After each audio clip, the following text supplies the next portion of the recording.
and I have a wonderful, wonderful guest. And I'll read you a little bit about Peggy's bio. She's a communications strategist, a publishing consultant, and a nonprofit board member with a passion for helping women achieving their goals and telling their stories.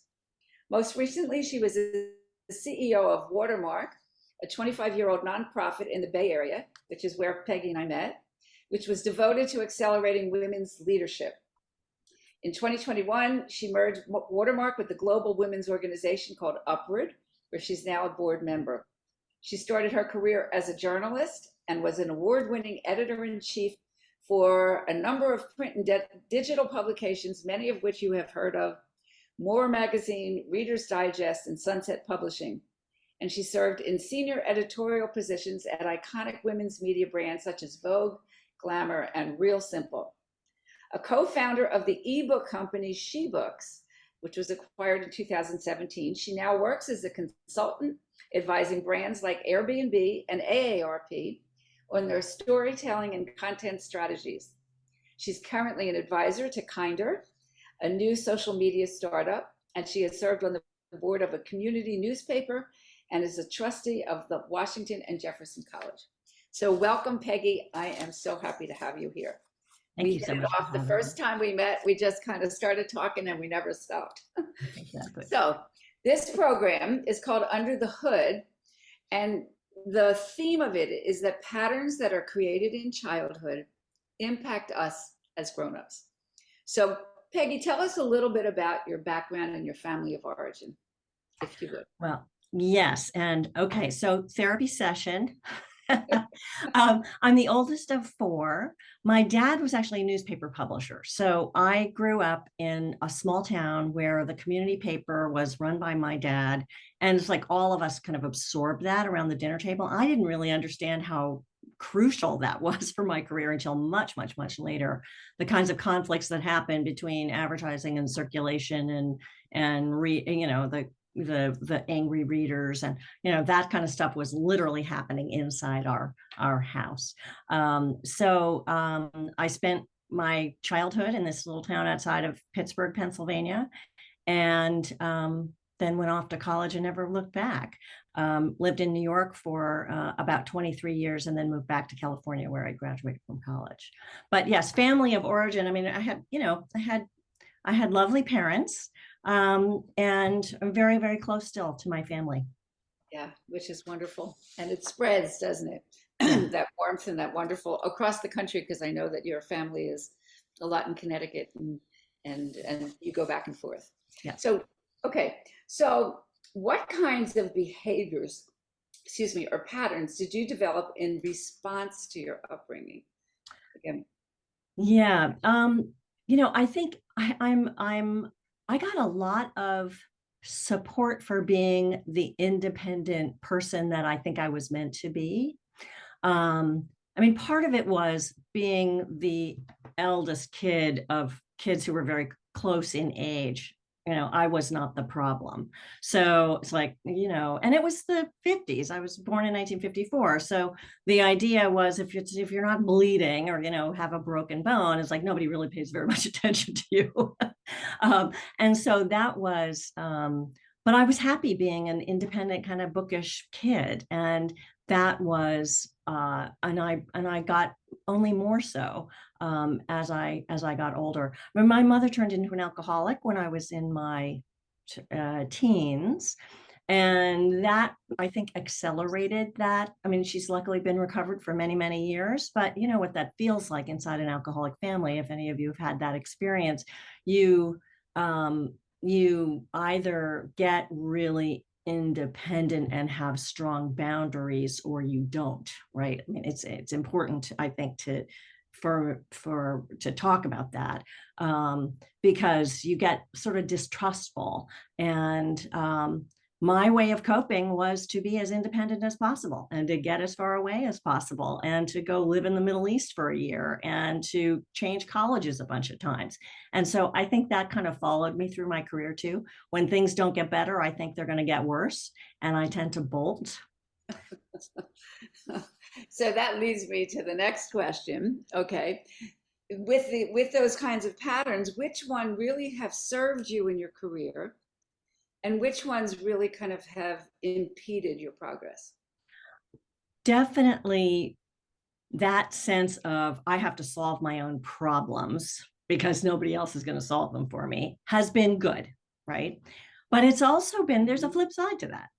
One of the wonderful things about media and about running a media brand is that the collaboration is where the creativity happens. And I had to learn that you have really good ideas when you can open yourself up to other people, when you can cooperate and collaborate with other people. And early in my career, I definitely made those mistakes of thinking I have to do everything myself. Once I kind of got over that, I was when I had my real success. And when I got promoted and when we were winning awards, is because you just let other people into the process.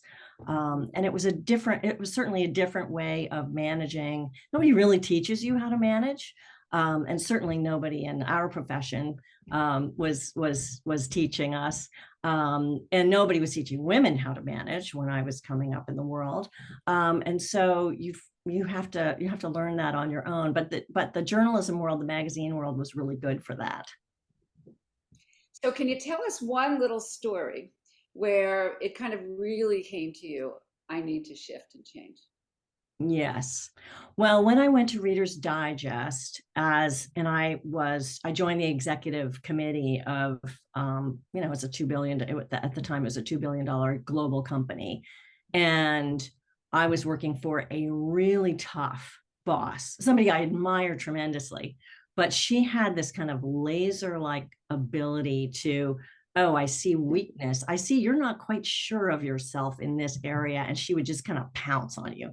And so it was a bit scary. I got some excellent, excellent coaching, and that was what made a difference. And I didn't even realize that, all the big executives get coaching and, and nobody tells you about that. And so being able to get that sort of coaching made a tremendous difference for me in just being able to, I had to think like another person. I had to think from different points of view in order to not just survive, but thrive in an environment like that where there were a lot of business problems. I mean, Reader's Digest went bankrupt when I was there. So it was kind of scary. I learned a tremendous amount. But it was coaching that got me through it. Just somebody who I could talk to and say, here's what seems to be happening. Am I right?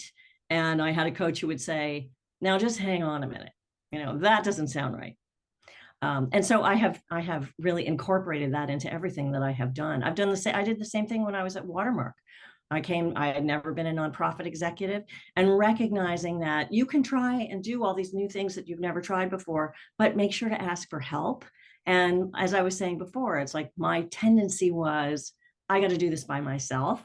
I shouldn't have to ask for help. And recognizing that, oh yeah, asking for help is kind of the point. I mean, that's how businesses work. So the other thing that's really, I hear so many times is that people don't leave companies, they leave their bosses. Oh, They leave absolutely. managers. What can you share about being a manager, which is kind of on this line, but good managers, in my experience, are really good coaches. Yes. So what does a really great manager have to learn and be able to do so that people actually want to work for them?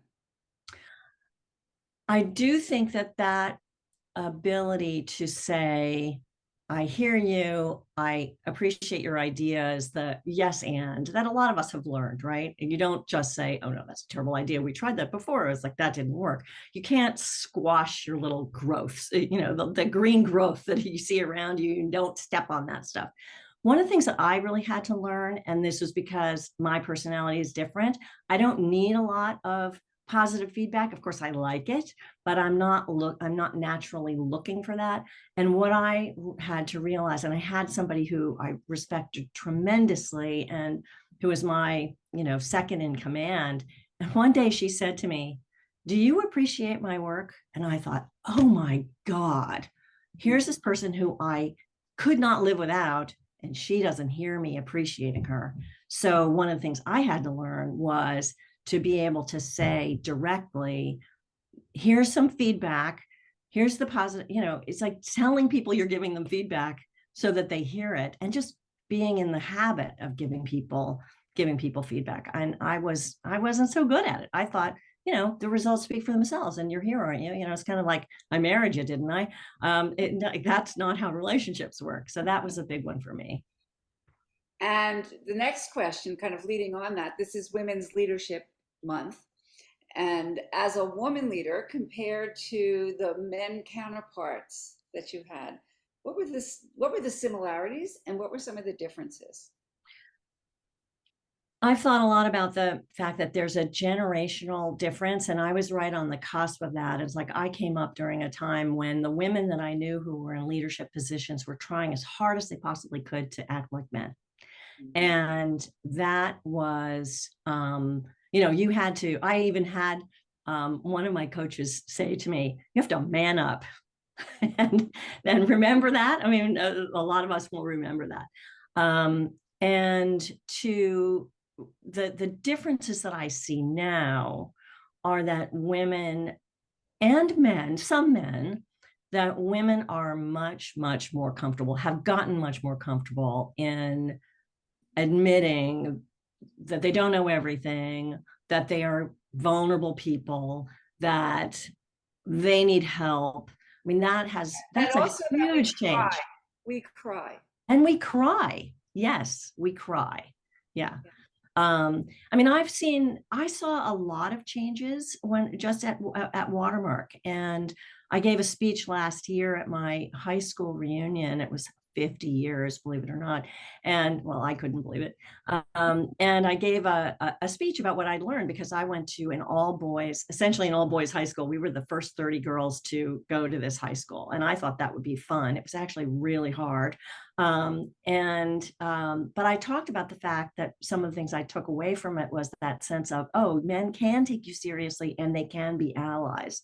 And I had so many men come up to me afterwards saying, I have daughters. This is what I want for them. I was so happy to hear that. And so I see a lot of receptivity to the idea that male managers really do want success for the women who work for and with them. And I experienced that in my career. I had male champions, starting with my father, which was really, really important. So I think, yes, I do think men are still struggling with showing as much vulnerability as women do, but I'm seeing big changes since I was early in my career. Right. So you and I were at the beginning of the women's movement. Definitely. And yes, we wore ties and jackets and yes, and yes, pantsuits and yes. and no crying and no putting your kids' pictures on your desk and none of that kind of right. It was full on. You want to belong in this particular way. And that is really changing. Thank God. So one of the questions that somebody actually asked Adriana on our last call was, in order to achieve success, we frequently go through, I like to call, there is no such thing as a failure unless you learn something from it. Could you share with us maybe one of the things that you thought was your biggest failure, which turned out to be actually a success? Yeah, I'm not quite there yet. I definitely have a couple of failures, and I think those were just failures.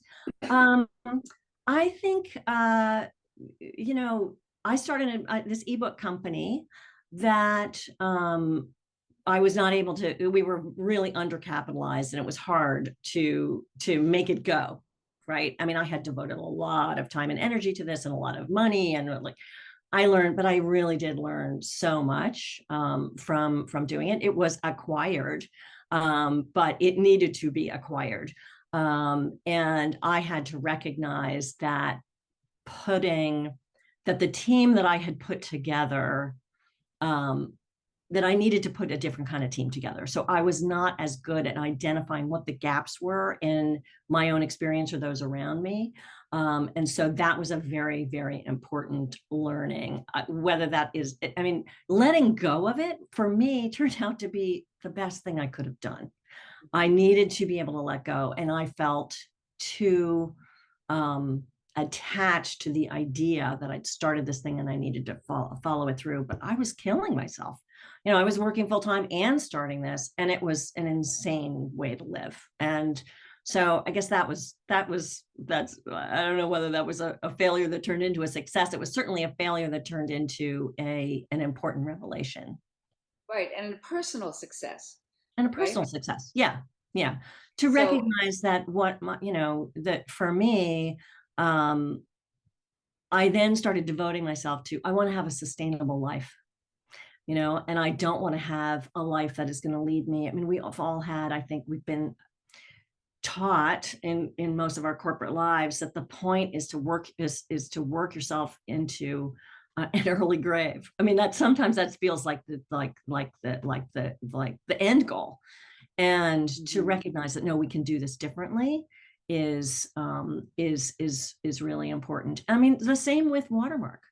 I started at Watermark. It was a live events business, and then the pandemic hit, and all of a sudden there we are with like, oh, we can't have any live events, so we have to turn it all into a digital communication platform, and we did not have the budget, the money behind us to do all the things that would have really been that would have really helped it grow and become a global company. That's what it needed to do. And so to be clear-eyed enough about it to say, this is not getting better. This is only going to get worse. Let's preserve the options that we have and start looking for a partner to merge with. And that was understanding what was happening early enough on. I think that was what I learned from the She Books experience. And so I could see how this was happening. I knew that more work wasn't going to fix it, that it really needed to be combined with somebody else. And I had to get my ego out of the way. right. So that's And kind of the board had to get its ego out of the way, right? I mean, we all had to recognize what was actually happening, and, to maintain the choices, we had to open ourselves up to not being the same organization, but combining with somebody else. so this whole idea, and again, this is really kind of the purpose of my purpose in doing this under the hood, is that we have all this stuff that goes on between the ears, and we are creatures of the experiences that we have in our families that we come from, and being able to be uh, self-reflective enough and have enough experience and enough to be able to say, this is my ego, or this is, this is the part of me that, always wants to be successful, the perfectionist, the independent person, and then being able to kind of really look at the bigger picture, because the great leaders see things coming before other people see them coming, and be able to make those really, really hard decisions that not everybody is going to be happy with. Right. Again, in my opinion, and this program, this Mastery Under Pressure, is really all about that, is being able to really expand that tolerance for the stress that's here. It's here, and then having the tools. What do I do with it? What do I do with this tremendous amount of pressure? And then that personal part, wanting to have a personal life and a sustainable life. So just one or two more questions, then I'm going to open it up for questions to you. I know that you have a family and that you worked through your entire career. How did you balance your kind of that work and the family, and as a woman in particular? I reject the idea of balance as first of all, I don't think that you can ever really have a balance. It's like, you're not on the teeter-totter looking to be in the middle, right? I mean, there's swings up and down. And I was really lucky that I have a husband who is perfectly happy to do all the cooking and all the shopping for food, and was the class parent for my kid in the 4th grade. So, that was really how we made it work. He was able to pull back on his career, really needed to. I have a stepson with some pretty serious special needs. And so my husband was the person who took the lead on that. And but yeah, I mean, I used to describe it with especially when my daughter was a teenager, those were the really tough years. And that was my first editor-in-chief job. And I used to describe it as like having a chronic disease. Some days everything is fine. And then all of a sudden there's a flare up and the whole house of cards falls apart. And, in a couple of weeks, things are back on track. And then you're kind of in a state of equilibrium, but that's not going to last because that's not how life is. Yeah, I mean, when I counsel my nieces now, who are all professional women, it's like, first of all, praise your husband's cooking, and then he will do it more. And just, he makes you a piece of toast. Say, wow, that is the best toast I've ever had. And that's how to make it happen. But yeah, that's really how we did it. Cool. And so last question, what sacrifices did you have to make personally? Oh, I definitely made sacrifices about, being home a lot, and being distracted a lot, where you never really stop working. Those kinds of sacrifices are the ones that I think about now, and I sacrificed my own kind of, it's like, I remember on 9/11 hearing that the Trade Center had been attacked and thinking, I better get on the subway because I have to get to work because I have a presentation that I have to do. And of course, the subway in New York went right under the Trade Center. It's like, but that was my first thought. It's like, get yourself to work. And that drove me for a long, long time. And so I certainly missed out on things. My daughter would say, Mom, you never come to anything. It's like, yes, I do. And then you start to count it up. It's like, no, I didn't. I really didn't. Yeah. Yeah. So there is no perfect solution to any of it. And you're exactly right in terms of balance. We might get there a little bit and then it goes, it's not sustainable. Life will come along and take care of us in some way, shape, form, or another. So we have a couple more minutes. We have 5 minutes. And does anybody have any question for Peggy? Any comment? Anything you want to share? You can. There you go. Betsy? Hi, yeah. So Peggy, as she mentioned, is working with our company. And I first want to comment that we are tremendously fortunate to have you working with us. I learn a lot from you all of the time. And the junior people on our team very often comment that they learn a lot from you, that it's great to have you there, that it's wonderful to have your perspective. And then kind of related to what we're doing, how would you like to see, so you've been so involved in communication and seen a lot. How would you like to see the world recover from its social media and digital marketing related problems? Yeah, I mean, I think what I've thought a lot about what's happened over the last 3 years and this sort of grief that we've had, and because we've been forced to be online so much.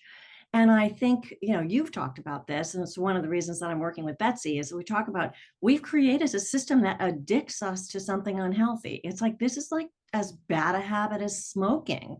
And we watch our kids go through this and we watch everybody, piling the stress on. And certainly the journalism world was always on, but not always on the way it is now. And so designing ways to build those breaks and designing ways to create, what is sustainable mentally is, I think, really, really important. And, we are not, we've talked about this a lot. It's like the shitification of social media, right? It's like at first you you get as many people as you can onto the platform, you get them addicted, then you get advertisers say, look, I have all these eyeballs, and then you just like act like a strip miner for the rest of the course of this corporation, where you're just extracting as much as possible without thinking about what are the long-term effects here. So I think that is, and that's the task of every company right now. It's certainly the task of of communication, to everybody take a big step back and consider the long-term impacts and not just this very, very short time frame that we traditionally work in. So there's a lot of passion there. Can we hear it?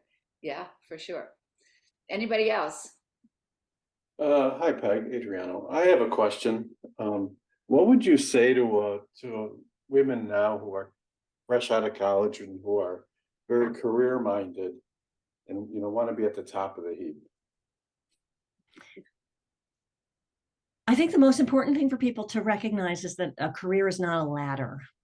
And so many young women in particular that I have talked to have said, well, I need to get my next thing. I need to get my next job. And how do I do that? And recognizing that there are twists and turns, and that the way I think is most important to make decisions about what your next job is, can I learn something new here? And when I stop learning, okay, now what do I do? There are always choices to make. Sometimes like you can't stop because you've got a good paying job and you have a little kid, and everything, you've got to maintain that. So find the other thing in your life, outside your life, perhaps outside your corporate life, that is going to help you learn and help you grow so that you can feed that back into your career. But I think that's the most important thing. People still have this notion that it's, one job leads to the next job, leads to the next job. And, there's a lot more serendipity. Well, And I mean, on that note, I mean, they're all trained that way in terms of, okay, keep your job for only 2 years because then this is how you get more pay and this is how you get to your next job. And that doesn't necessarily bring you any internal growth, Right. or happiness, let alone that. Yeah. And I think that that's interesting, because that was certainly not the way I was trained. I did that. I was probably, my job record was 5 years. But yes, and I think it's what I would say now to somebody who was on that particular treadmill is that when you feel like you're on the hamster wheel, get off. Mm-hmm. It's really, really important to take a step back. Yeah, so we have time for one more question and comment. Dan, there you go. Don. Was that for me? Yes, Don. Oh, okay. As part of what I'm on crew number 16, and 15 years of that was in academia. I counseled a lot of students and younger. And Peggy, particularly your comment about serendipity, really rings true. The other is finding what your deep passion really is, your true purpose in life, and then just looking at the alignment of what you're doing and what you're going for next. And the serendipity part of it is just being aware of the messages the universe is feeding you. Yes. Because you might be very surprised at what comes your way. And it might be something that you had no idea you were going to do. But on the other hand, it is so in alignment. The universe brings us what's in alignment with what it is that we're really here to do. So that deep inner purpose, what are you passionate about? What do you stand for? Anyhow, I guess that's not so much of a question. No, it's a great way to bring it home, Don, because really kind of what we're talking about is this inner self and getting to know yourself so well that you are more able to see, no, this does not fit with who I am. This does fit. And having that sort of, I go like this all the time because it's that inner guidance of that centered place. Exactly. And once we can cultivate that, which is really kind of my whole purpose of being, actually, is helping people to do that so that we come from the inside out as opposed to from the outside in. The way that you asked it, Adriana, is that's an outside in what so many people are doing. This is the next best thing, but what does it have to do with me? And who am I in this spot? And it's true. Once we follow that path, all kinds of incredible people show up in your life. And exactly. And when you get out of this business of I've got to keep climbing the corporate ladder and I've got to keep increasing my income, and when you're paying more attention to what you've just described, Tina, you could be very surprised at what happens with the money too. Exactly. So again, Peggy, thank you so much for Very your much. self, for your transparency, your authenticity, which is my hallmark of a great leader.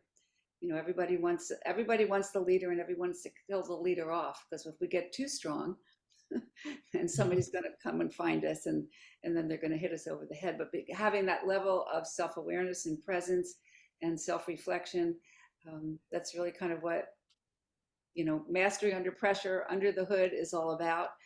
So if any of you would like to know more, please get in touch with me. Great to meet you all. Thank you so much.